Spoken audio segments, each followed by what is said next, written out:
की है सही बोलेंगे, उसका मतलब कौरवों ने गलत ले लिया था कि इसका क्या, तो लोगों टीम का चयन बहुत ज़रूरी है.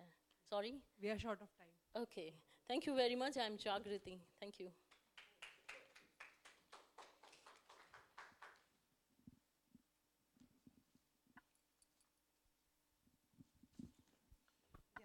Yeah. Question answer? Any questions?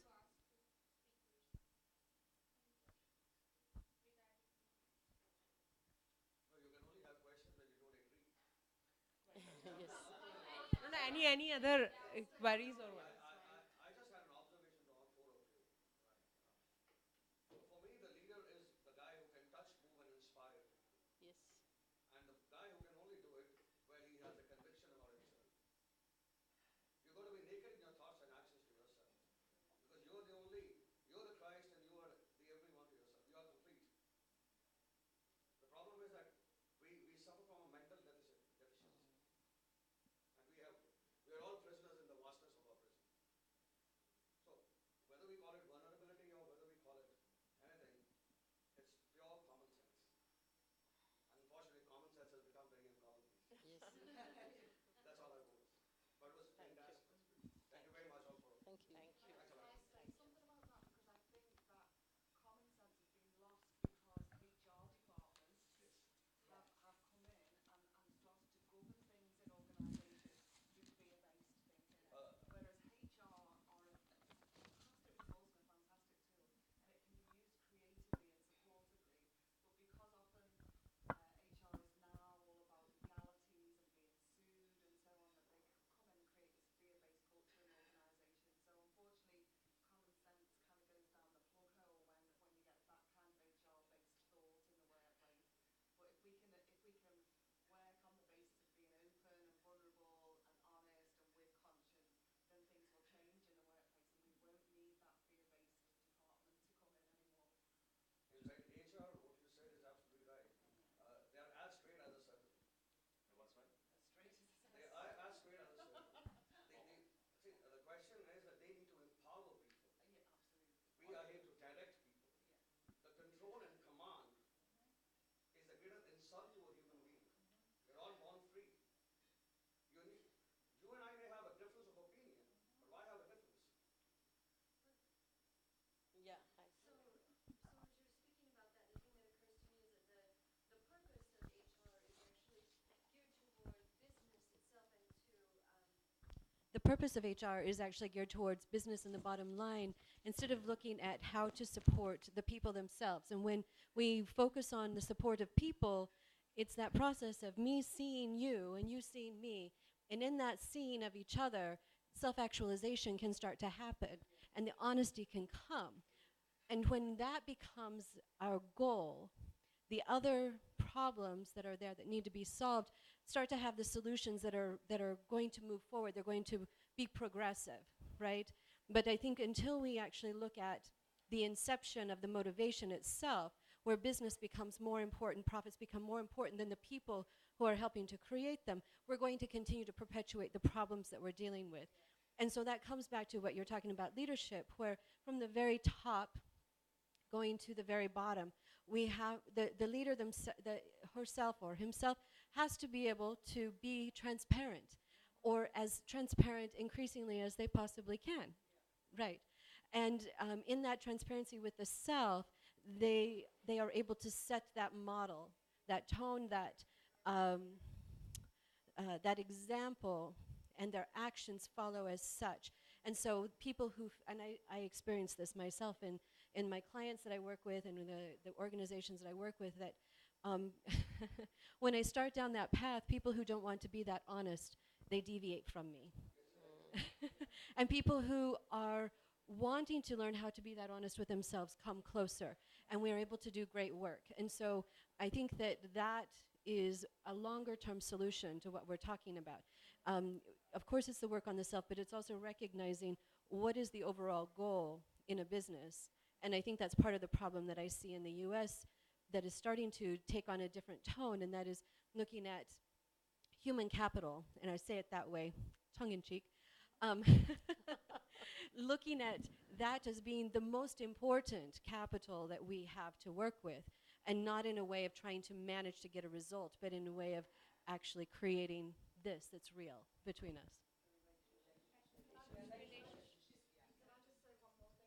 After I had that conversation with my chief exec and then that After I had that conversation with my chief exec and the email kind of strand that I read, I then picked up the phone about 20 minutes later and phoned that HR director and said, could I have an open conversation with you? Not something that's going to be documented later on for a tribunal, but something that's actually going to be where I have a relationship with you. And I said I might swear and I might cry and I might get very upset, but I need to say what I need to say. And she allowed me to do that.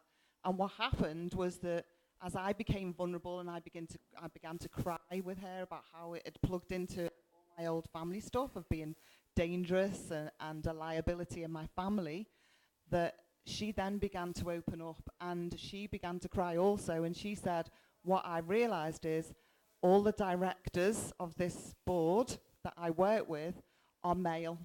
And what I've done is I've got stuck in some kind of dynamic with them. And she said, I've got stuck in there and become stale in there, and I started to take on their values, and I've gone after you with their values, and I really apologize for that, and it's something I promise I will never do again. So through us having the relationship, we both cried together. Ultimately, I made a choice to leave that organization, but still it felt right, and it felt full of integrity for me, and I hope it opened something in her heart that she was able to take back into her workplace. I would also say on that, the fact that you did that, whether she was able to come to that awareness or not, you were going to be good walking forward in a way that was better than where you ever would have if you had not Yeah. done that. Yeah. So The block was opened actually. The block which was stopping was just open. You create a window. You create a window. You create a. I'll just give you an example. I'll just take about 30 seconds. I've done success at Harvard. I go to the Harvard to share thoughts there. We have the CEOs, and we all come with baggages. I think we only come with baggages. Whether it is academic baggage or whether it is experience baggage, yes. And I'll go a step further, ma'am. We are in love with our own voice. We suffer from verbal diarrhea. So all the CEOs, let me put this way, because they are the most vulnerable specimens at the top. yes. Right now, and there were 30 of them. So I had a bad foot there. So I asked a simple exercise. Was that, can you tell me, share anecdotes or instances where you screwed up? And there was a pin drop silence. So and they asked me, said, in my life, I said I only screwed up.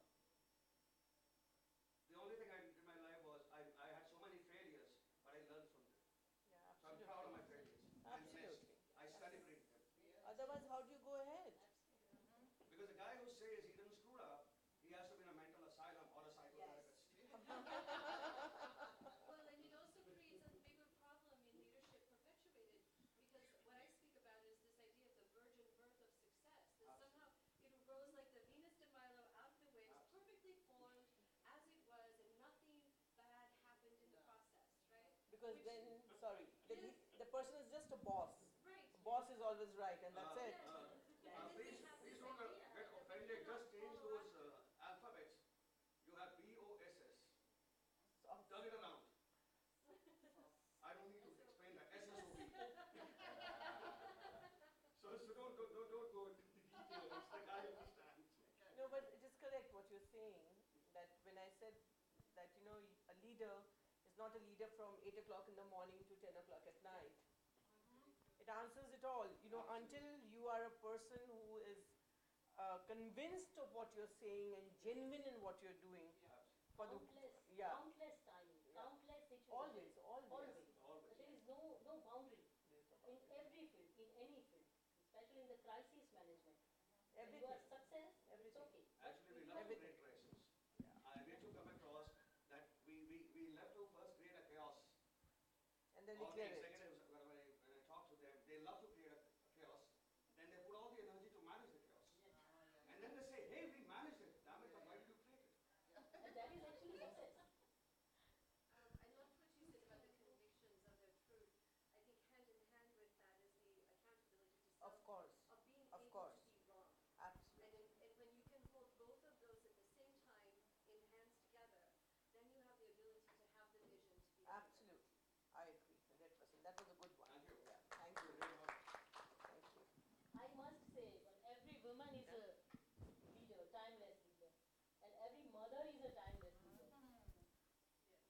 would take it a little further.